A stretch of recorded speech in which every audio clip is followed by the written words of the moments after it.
Kakang Semar Morang Toto Bagong nampuk pasukan ulun Wadya Durandoro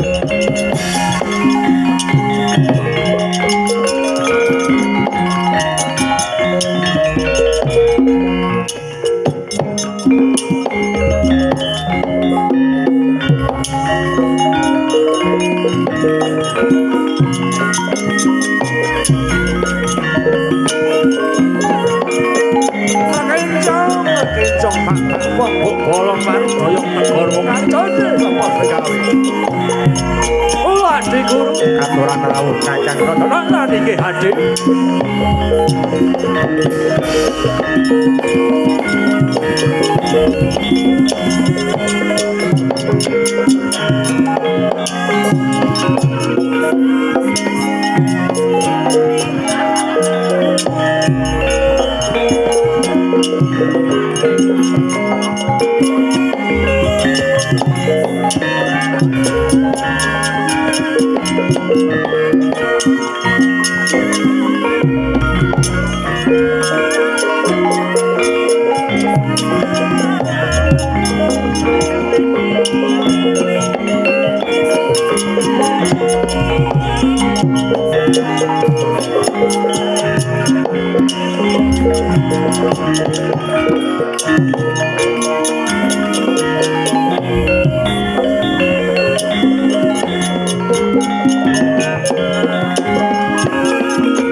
Kaping prawantrawa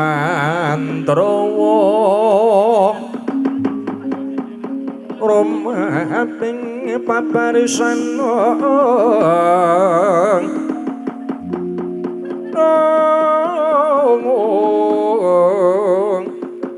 rupunang kono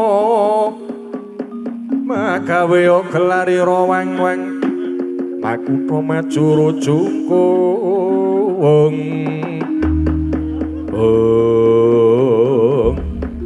Kakang Narada kula tedhawadi guru kencong pak pobok bolong waru doyong tegonmu kali cendhe sapa sing kaya ya Adi Pramesti dangu dhateng Wadya Durandara ingkang raka sithik pangudal-udangang lumaken jangga nilken Karnawadi sauger dawuh paduka Adi Pramesti Bathara Guru datanalisir puyaning kautaman tartamtu raka paring sithik pangudal-udal ngestu padha ngestaken dawuh kasinggihan Kakang namung emanipun gara-gara kang sumundala ning Kanyuwangan Suralaya boten sanes mung pakaratine Bagong Duwer murang tata pakaratine Bagong ngucap ngrasani jambu dipa nirmala pelem tali jiwa kinarya sarana lan tumbal pambanguning Karang Pradesan Karang Kadempel Karang Kabolotan nuwun sewu Adi Guru Paduka Adi Pramesti ampun golek-golek nglencipi sarang ingkang ketul ampun wur wijining angkara mundhang mangke panen pasulayan. Ngriki niki mboten baen-baen lho. Kakang Semar rawuh mboten kala wau. Lho, lho.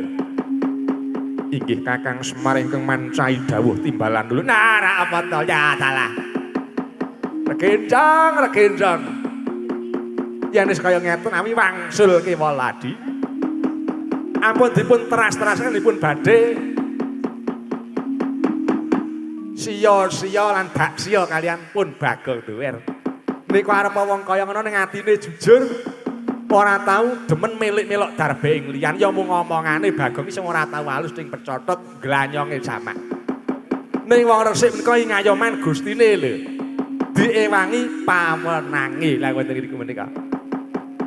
Yen adi guring mangke lajeng wur-wur wijining angkara wonten ngriki nandur siji tukule 10 wae 10 dadine 100 napa mboten wadya durandara ingkang kemul wirang disuraki putra Wayah Maracapa dadi punten dalem sewu Kakang ajeng kados pundi tetungguling apsa menika mung panjenengan ulun wadya durandara ingkang samya kira kelampit burung kimpul ulun dawuh supados nadi dumugi sepinten sedya lan penggayiwe Bagong Sinduwir espestu wong badhe glenyangan hanggenya sedya mangun karang pradesan. Oh, yen ngaten kula dherekaken nanging tunggak dadap ramelu garap tunggak paru ramelu du ana apa lan apane ora yena Narada wis angsung pamit penyari andis olehku temonono sapa sing methuki gawe becik matur nuwun ora kena bunti sempat mustaken dawuh balan paduke wangkul.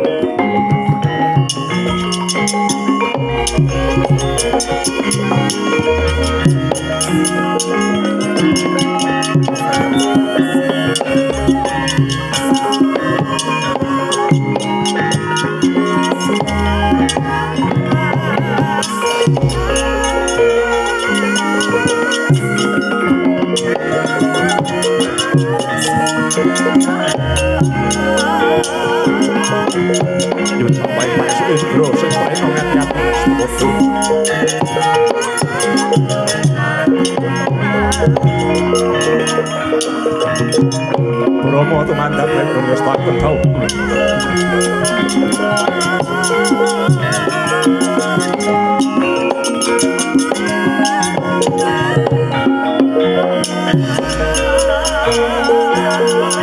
Nyomo dipati awat-awat ana dulur oh melak pesta gawa kumpul.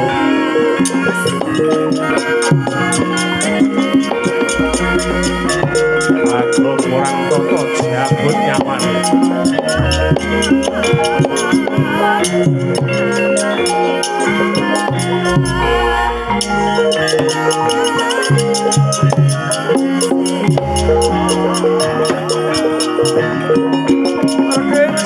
Regenjang. Oh, arep nemoni apa Pak Dio Durandara? Tak melu-melu.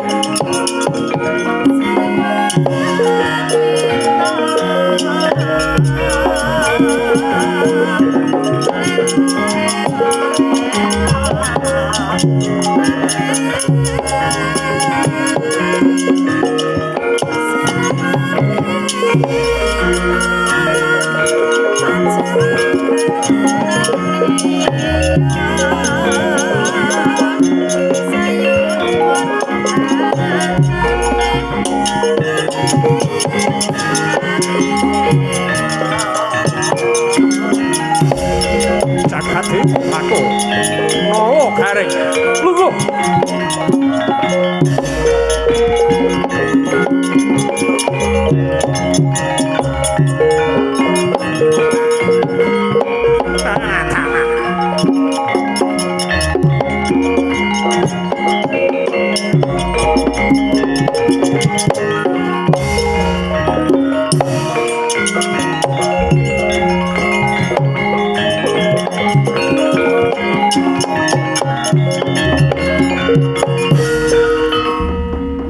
tungeng tentek si panunggul patenana panunggul apa padosane dosa ngungkuli sesama aja di mundak kewalat lah iya bener kandamu lali sumber ketiwasan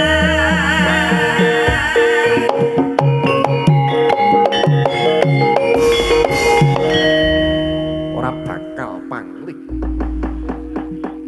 gembelang-gembeleng kemewat kaya wong ngregem jimat kaya rangkep sukma kadanging dus cengkang kandeli kulit bisa kanggo dijanget nala garing betara penyarian apa lho ora basa karo panjenengan ulun basa ya mungsuh ora basa ya uleng nggo apa wong yen karo sapa-sapa mundhuk-mundhuk karo sapa-sapa nucuk astane ngambung dlamane wong biyen wong saiki mung kari apa sediane Mas Dewa Anda jual gue beli oleh dalah ora patut wong gawe apik Anda sopan kami segan wong gawe elek budi sembadani bonggo tak rampung rawi rantas malang tikas nolo garing depani peperangan ku apa ora dalah ora patut yen tos pancen kecaput tetap saur manuk marang panjenengan ulun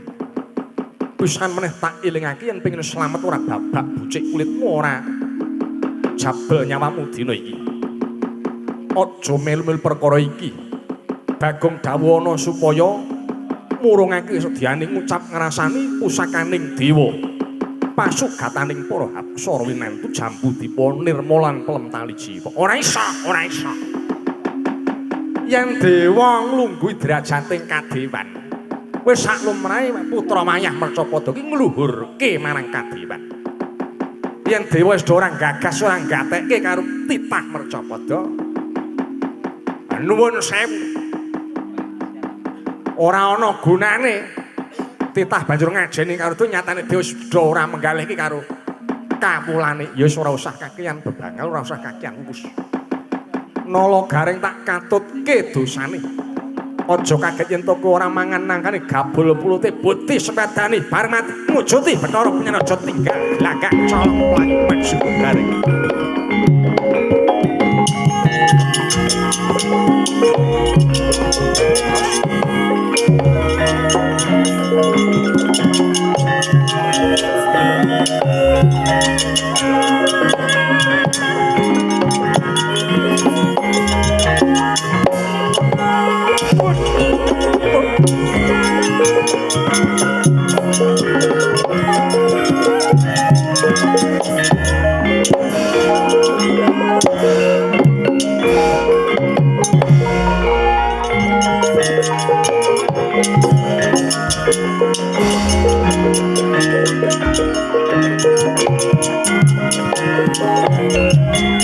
Sugih kendel Gondowani anak Semar siji esok mani agal wani alus wani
apa punjul wong becik menang ra kondang kalah barang wirang karo jenengmu maju kalau kan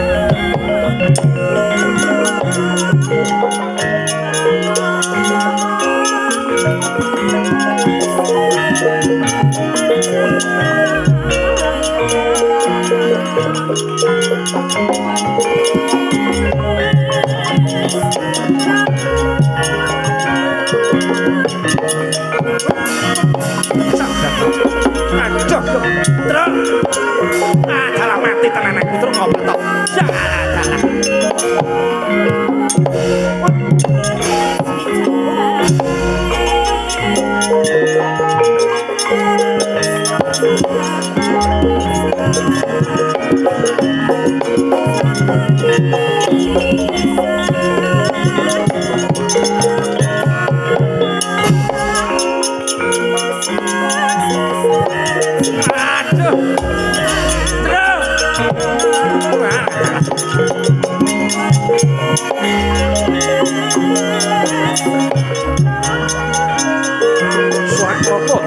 Bagian podo-podo ayu perubut antara penyaringan rojo tinggal gagak colok layu yo mas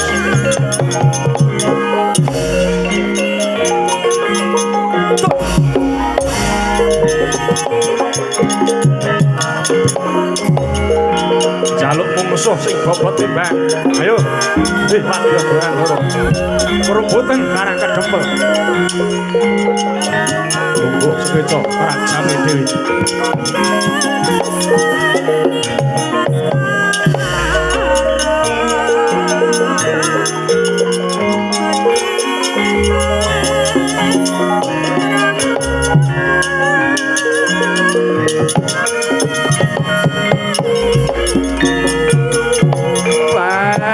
Mas Bromo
Sudibyan ya Mas Toro Bromo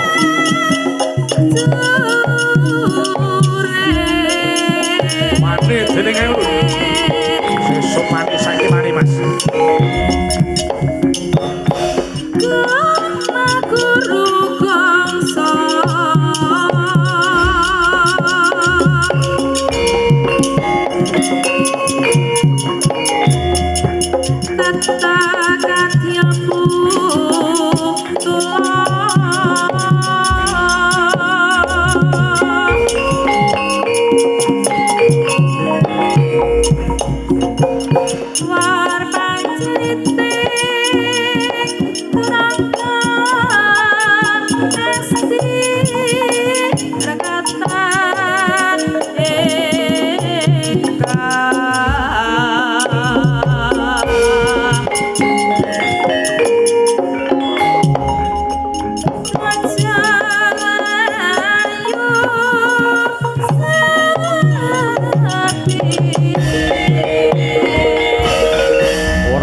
kakyan wus bagong murang toto manuto tak boyong nong kanyuwangan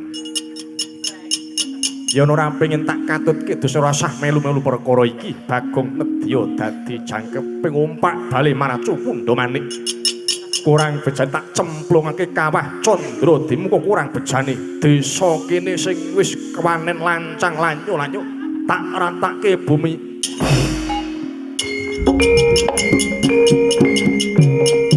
kakean kata-kata. Ayo, di Wadya Duradara.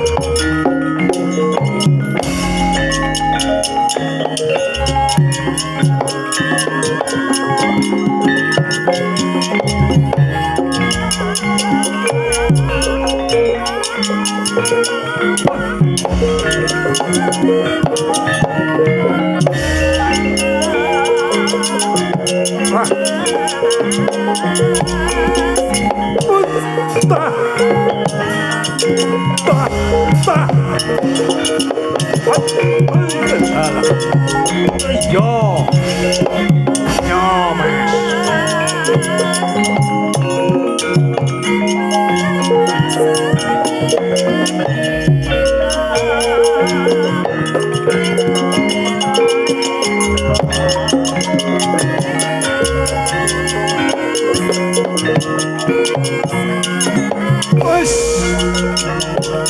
Pecah gadamu, hancur padamu. Pilih sing kok bos. Itian. Dah. Tan.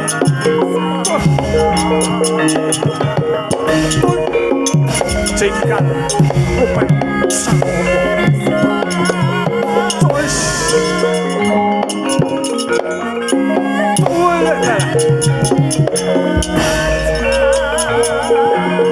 Piro bagane kere bali wong larang nyolok mripat.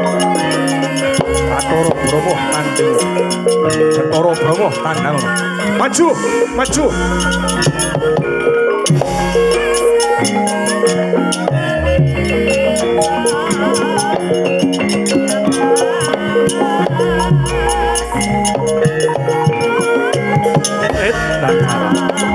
Sarang tangan dewa yantep.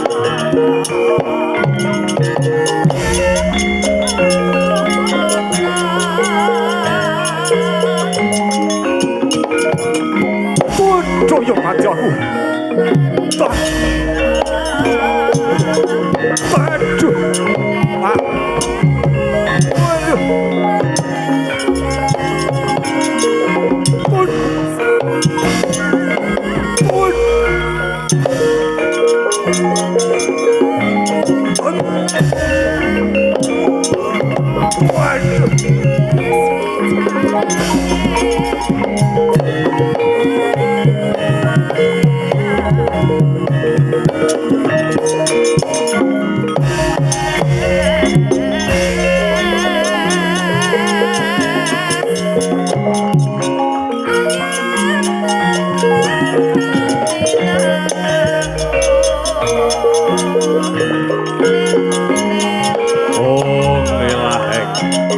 Geger temenanan Karangga Borotan.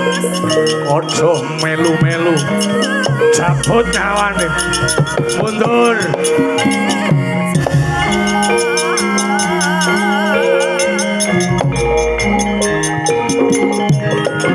Oh, melai.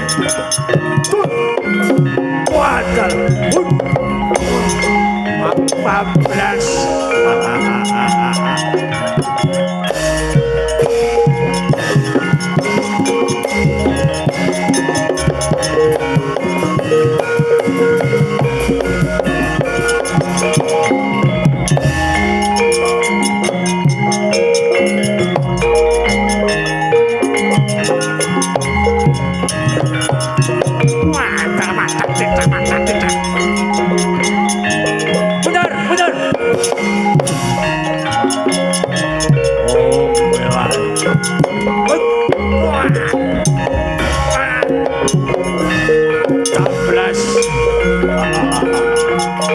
Yuk dihitung kali.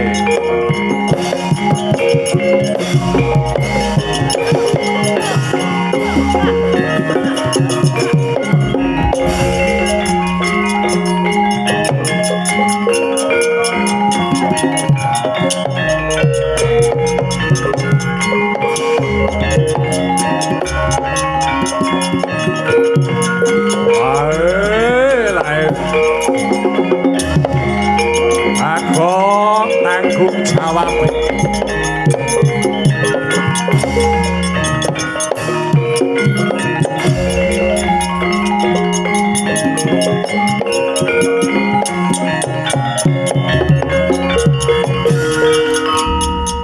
Duryudana yen to tinututan mangsa lamun prawira digdaya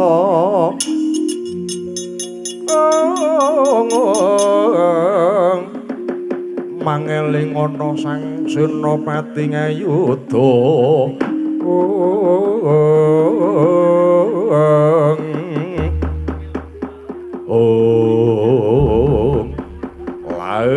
lae bregegek ugek sadulita mel-mel kantong bolong keplajar sifat kuping.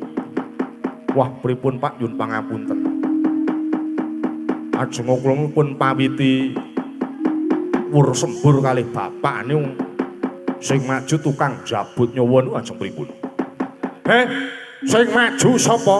Algujune dewa. Sing tukang mateni wong tugase niku teng kayangan Nyama Dipati. Wah niku niku tandinge nek ora kiyaine wis itu.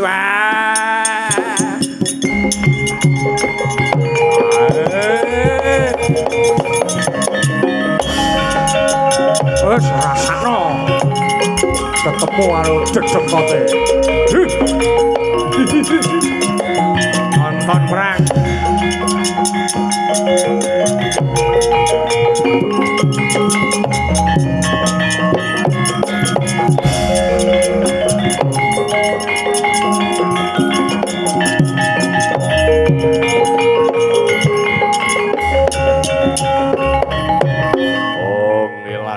Milaheng apa?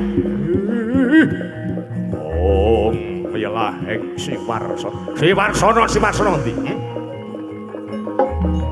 Banjur diaplokane piye? Lambemu iso dijaga ora? Ngunekke piye karo wong tuwa? Sosop kowe mau ora? Diaplokane pisan gawe jabut nyawane dina iki patimu. Wah!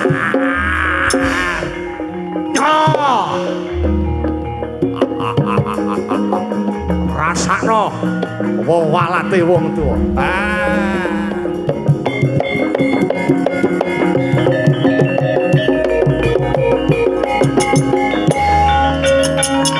Aduh, panas rebawan.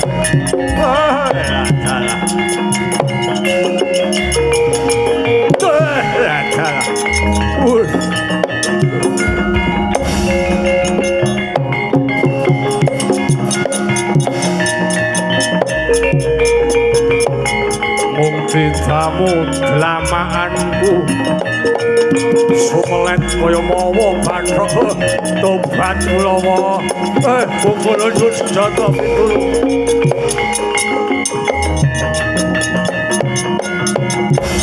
milaheng mangawit kenamastu namasidam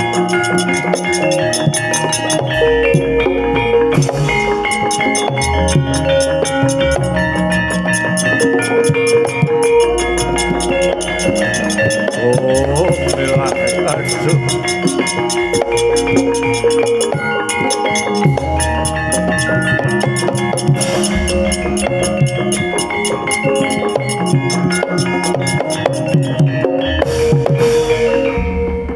Dewa nuntuna ngeperang mangempe baningso perang pamuk sawela gringging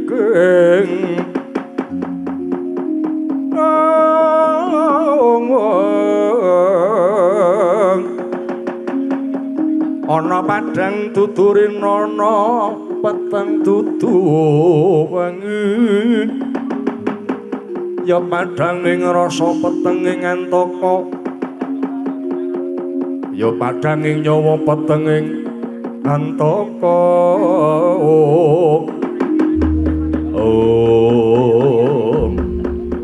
Om wilaheng mangawi genamastu namasidem bukulun daplokane manjing pabaratan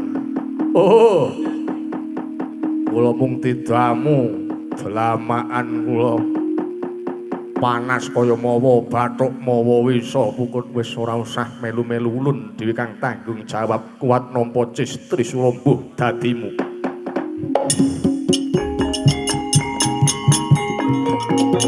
munduruh nyomo dipati non jagung pangapunten Rama.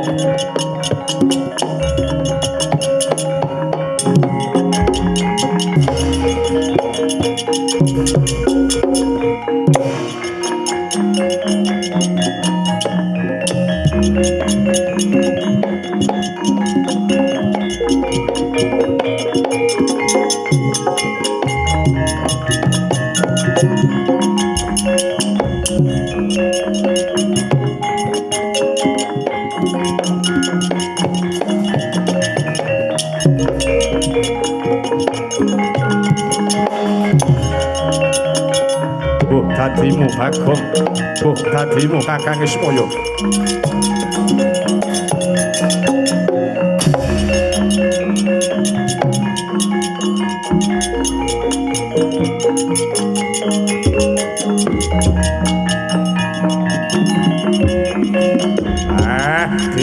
Dewa gugu karepe dhewe ora kena kandhek. Iki apa iki? Lae.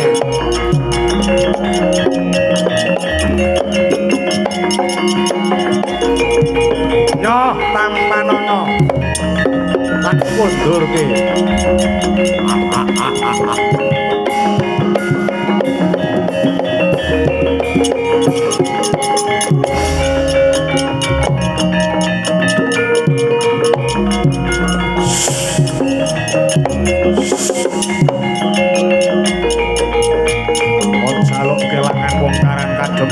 Obar dadi angus negaramu dadi angus Karang Prabu.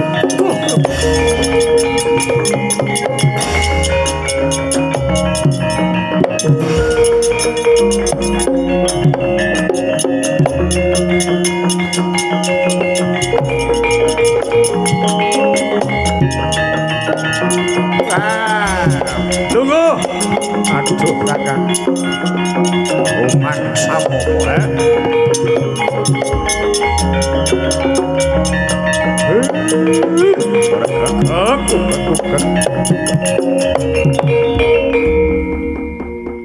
ora biyen ora saiki nganti tekan sesuk meneh. Wong tuman kuwi cuplak andeng-andeng angel kandhanane. Manik Maya.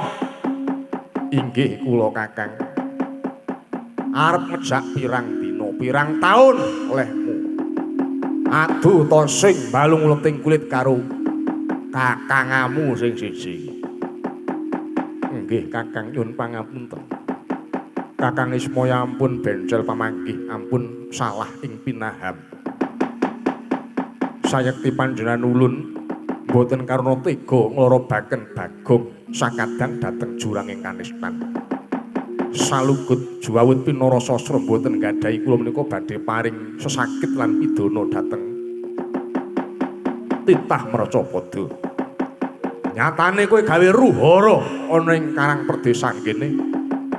Pinten Probaya badhe kula gantos rusaking tatanan kanthi solah bawaning wadya Durandara nanging ingkang baken Kakang.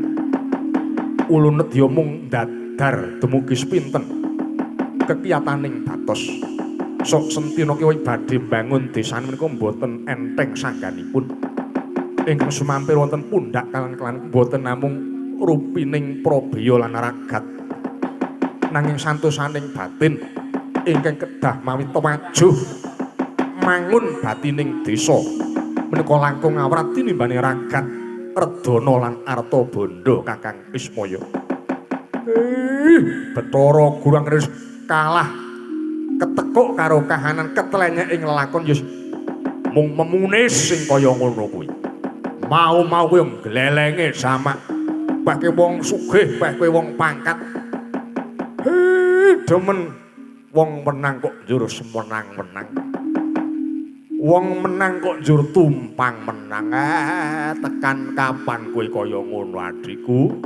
Sing wani ngandhani kowe sapa nek ora daplokane sing gerang kaya ngene. Ampun bencil panem Kakang. Yen to ngaten sampun kula temtaken bilih Bagong menika estu-estu badhe mangun kaendahaning Karang Kabolotan Karang Kadempel. nenggih wonten dukuhan pring apus mangkih sakanan kiri. Mboten namung abang-abang lathi, abang-abang lambe nanging tulus tumusing batos. Kanthi menika prasetya ulun kaseksirana jagat saisine. Sumangga Kakang Ismaya nala garing pitruk babar pisan. Kula aturi minggah wonten kayangan Mangtawu Mayawadah ingkang sakersa. Jambu dipa nirmala pelem tali jiwa kula suntak wonten Karang Kabala. Adi Permesti Bathara Guru. Ae.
Tumuting pundi, Pak? Iki Bathara Guru nimbali. Kowe supaya padha melu tetinjo kahananing kayangan Suralaya, Pak. Agene kaya dadi sedulur sing apik mau-mau rak ya. Elok sanget to Iwang Kulun. Ya nala garing. Ulun nodi tekan sepira kekuwatane dulurmu muda si Bagong Duwer kae.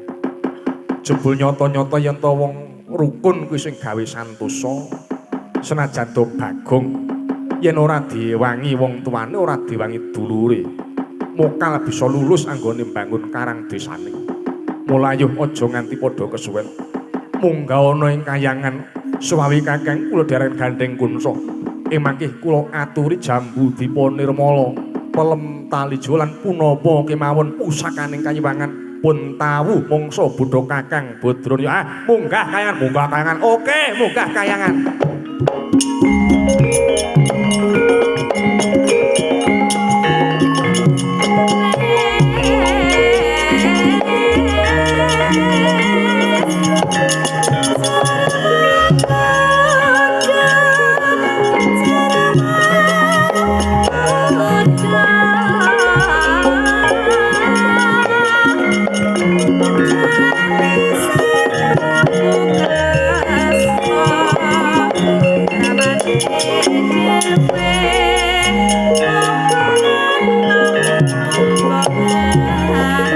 Ayo Kang, ayo. Kang. Calon sukses pambangunmu. Jambu dipa nirmala pelem lali jiwa. Tak goleke le.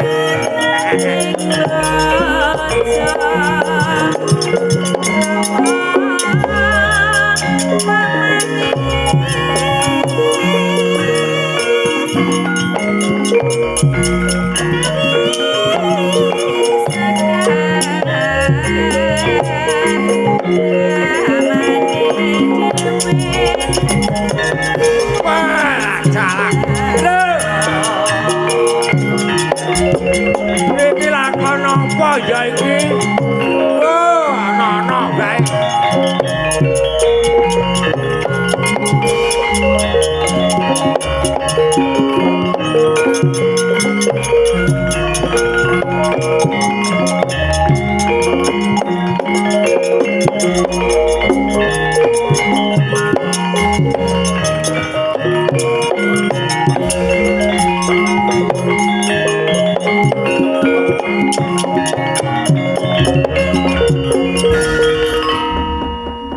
Palugon lakuning lakas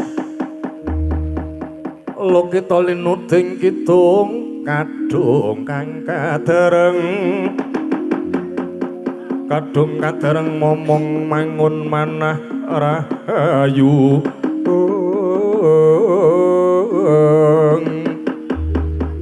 Oh. Waduh. Wonten menapa, Mas? Kowe iki jan wis ora tanggap sasmita mung ngontak-antuk wae dadi garwa kebagongan kok kaya ngono. Gek duwe kajat barang kaya. Ampun duka kalih kula, Mas. Wong wedok nu gaweane pun kathah sanget. Ya aku ora maido nggon akeh gaweanmu kuwi. Ane nek kaya ngono kae horok. Wonten kedadosan menapa kiyaine? Lah kok jur Bapak Semar pretuk karo Garekda Semrincil. Oh Bathara Guru karo dewa-dewa Durandara wis do kalah. Ora kurang paweka, ya ora. Kok jur ora iso mikir kanthi jernih ki ngapa ta jane iki sing do dimamke apa ta iki? Wong kalah terus abang-abang lambe ulas-ulas. Monggo Kakang, kula aturi tindak kayangan. Ngasta wadah sing gedhi. Jambu Dipanirmala karo jambu bol, jambu bangkok. Pelem tali jiwa, pelem golek, pelem apa wae pakel barang. Kon madhai sing akeh kira tembunge wong wis ora duwe dak apa-apa, ya ora. Kinten-kinten nggih kados mekaten. Kinten-kinten ora. Gumun kaya Mitradha Semrincil nek no kayangan do dikapak-kapake. Aduh Rama Kyai. Welaga.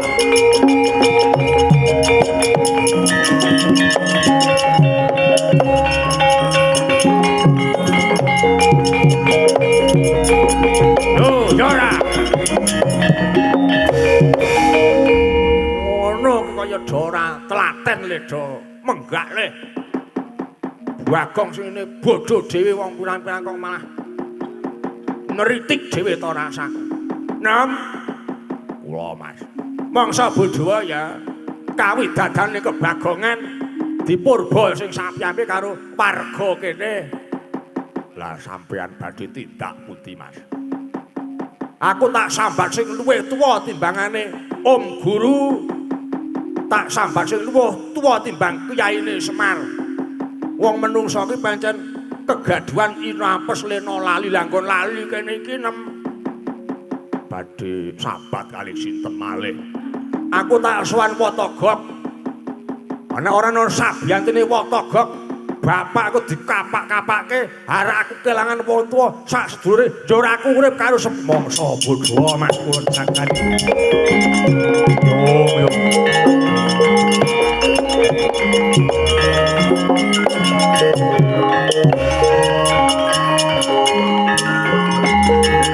Walah. Selah rahimah, Watagok iki aku wae tulung ana wae.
Legok Trembilung kang sabuk bandil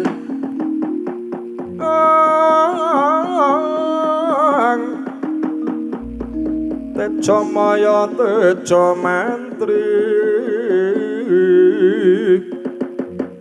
mangeling ana dewa kang kamanungsanira togok bilung ambrek guguk ngutha waton ambrek guguk ngutha waton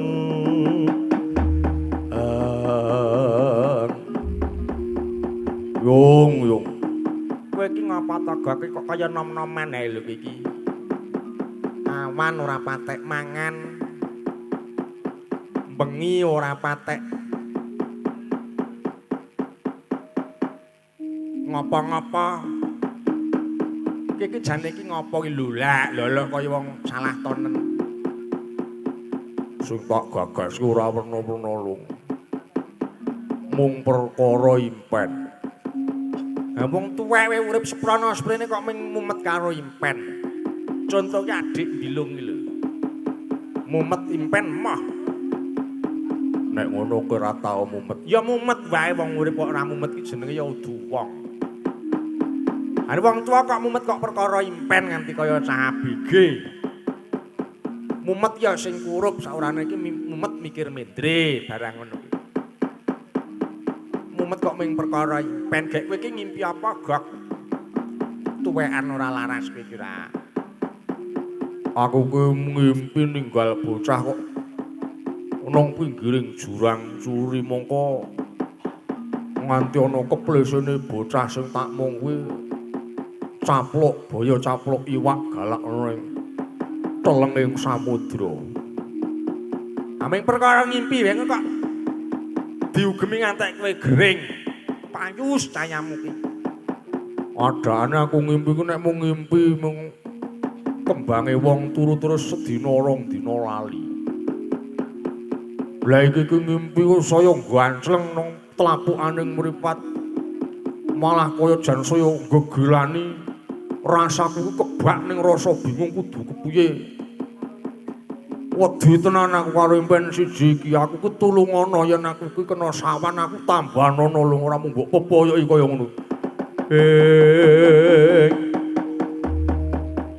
ngesti jroning waskitanira sang senopati ngaloga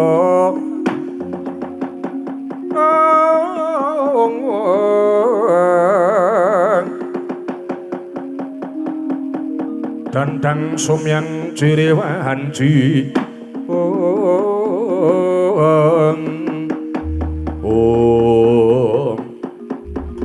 dereng samya puna denira imbal wecana ora koyang bertek-bertek sakit wah watagok aku sing njaluk senjata pitulung kali damare siwa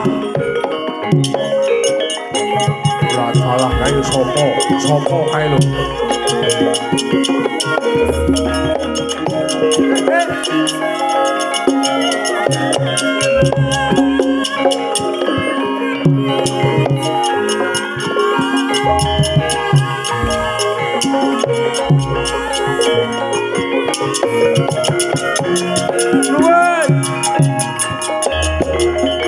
kene cah bagus lungguh awak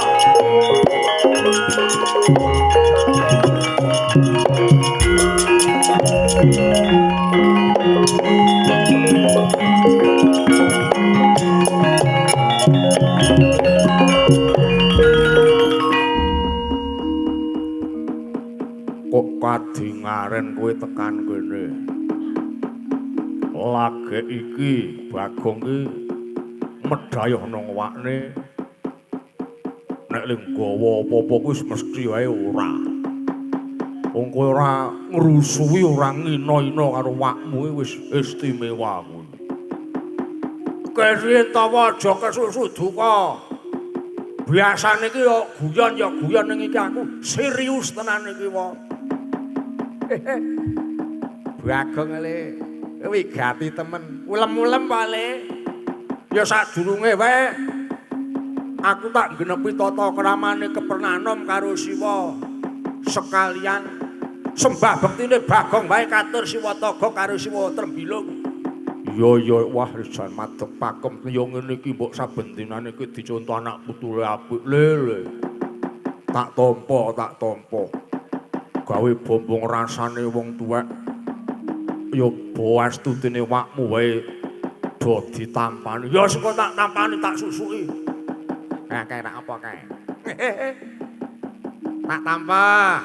Pangestune wakmu tampanana. Kula tampi Pak Bilung. Ngene ya aku ora ndek wektu sing akeh wis yamene. Aku tak matur karo Siwa aku ki jane njaluk kali damar tulung ana pepetenging jiwa. Wong kowe iki ora tau duwe susah.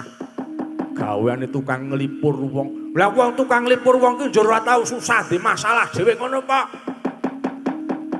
Masya wong sing tukang gawe lelipur nang panggung-panggung ke uripe ya do susah banget. Nggih mboten sedulur. Tukang lipur wong ki njendarane ora ndek susah ngono. Uripe malah kebak probleme. Ora samang sing werna-werna.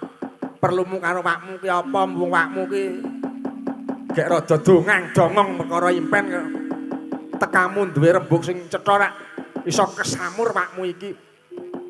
Siwa ngimpi apa? Ngono to Le. Aku ki agi wae omong karo wakmu Sarawita iki. Pirang-pirang dina ki kepangan impen. Impene wakmu ki sumelang ninggal bocah nang pinggiring blumbang. Nang pinggiring jurang tur pinggiring samudra sing kebak. Boyo lan kiwan galak. Wah, ha iki cetha yen sasmitaning gaib ki wong. Ya aku iki sing dikarepe karo sasmita kono. Cethane ku apa aja nambahi rungsinge rasa wong tuwa. Bapakku diglembuk Bathara Guru gawa munggah nang kayangan. Jare diparingi jambu dipa nirmala kanggo pembanguning desaku. Ning patake Bathara Guru apa meneh kowe diringi-ringi karo Mbah Durga. Apa ora bapake wing dadi jlantahe kanepson. Apa ora bapak mongko sak dulurku melu kabeh. Orang bakal dadi lendut blegedapa cemplunge kawah sapa sing wah Bathara Guru meneh Bathara Guru meneh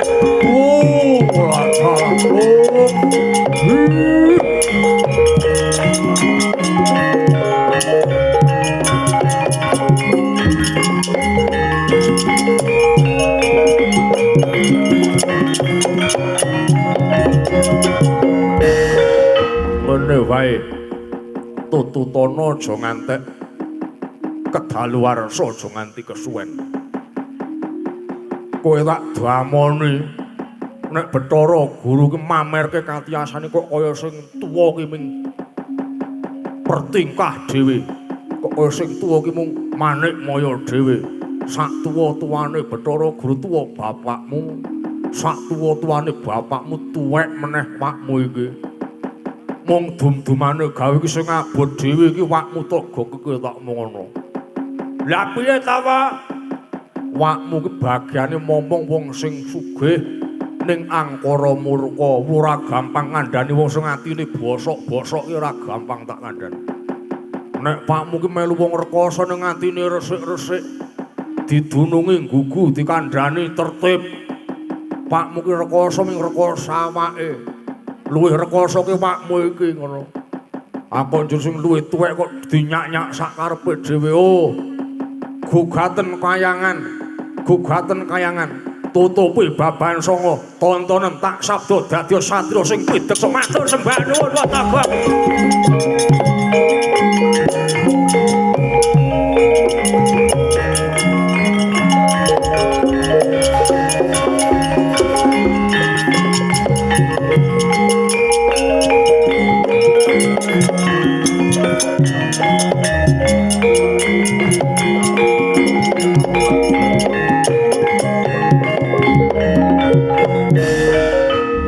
Ketrimah Panekung iki Lurah Togog Catugara. Ilang Sipating iki Lurah Bagong Badar Satru Jodipati Raden Werkudara.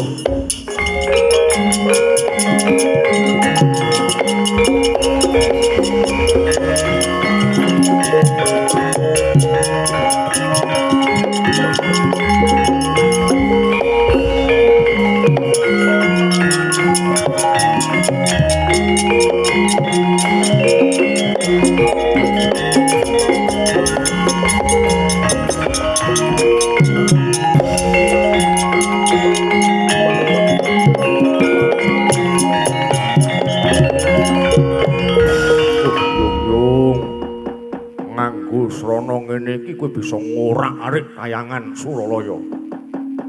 Raden Werkudara monggo katuran minggah dinten menika dinten kang prayogi. Wah.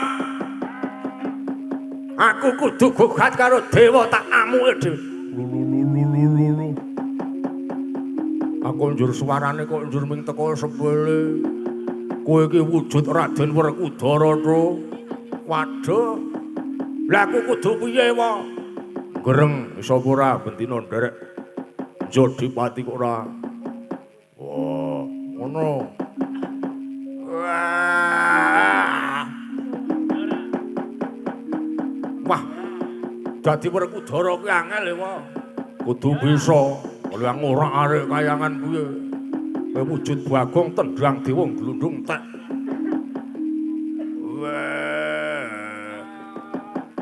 Dewa, aku gugat karo Dewa. Wah, masa jan ora iso aku nek Raden Werkudara mbok liyane wae. Lung genti-genten sing mandi ora mung aku tok.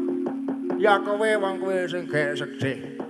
Kowe sing gek kejangkung karo kawenangane. Ya ilango Raden Werkudara dadi satriya madu Raden Janaka.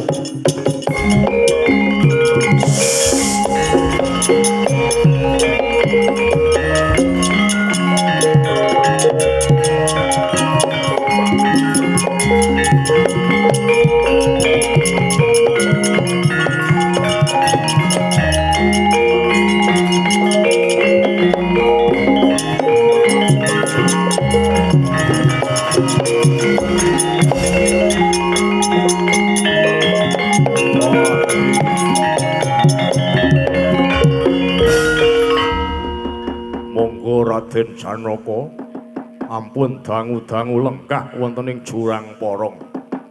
Paslak boten saranta kados pundi mangke kedadosanipun ingkang abdi pun adi kula Semar Badana sak putra-putra. Wah, kok wae. Aku kudu meh ngoten niku, meh ngono kuwi. Tak latihan sik ya, Pak. Teguk. Ampun ngeter Raden, aja ngeter kok. Teguk. Ah, ngono kuwi. Sing tak jaluk pangestumu ya, Gek. Oh, Dewa. Cilik keslentik gedhe gegitik Kakang Semar Badranaya. Kayangan tak gawe karang abang. Aja takon dosa nembunga njaluk lebur cara kepingah ndungkap. Kastian monggo cekaripun matur nuwun Teguk.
Ayo didongak-dongake muga-muga aja ana nganti kedadane Suraya ngadat. Ayo bareng nuwun lega rasa kulung.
Saya dalu hararas abyor ingkang lintang kumedhep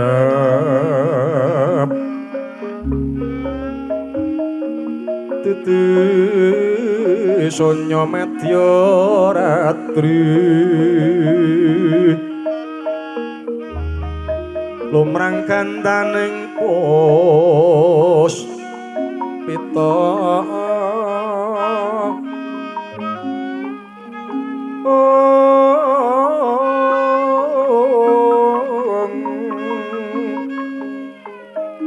karengjaning putyane ira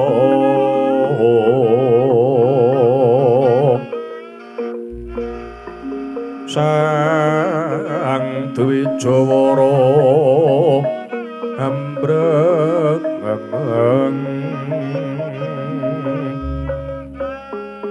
ler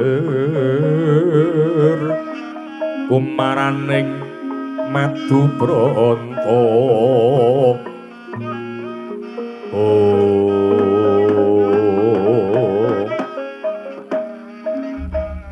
bocah becek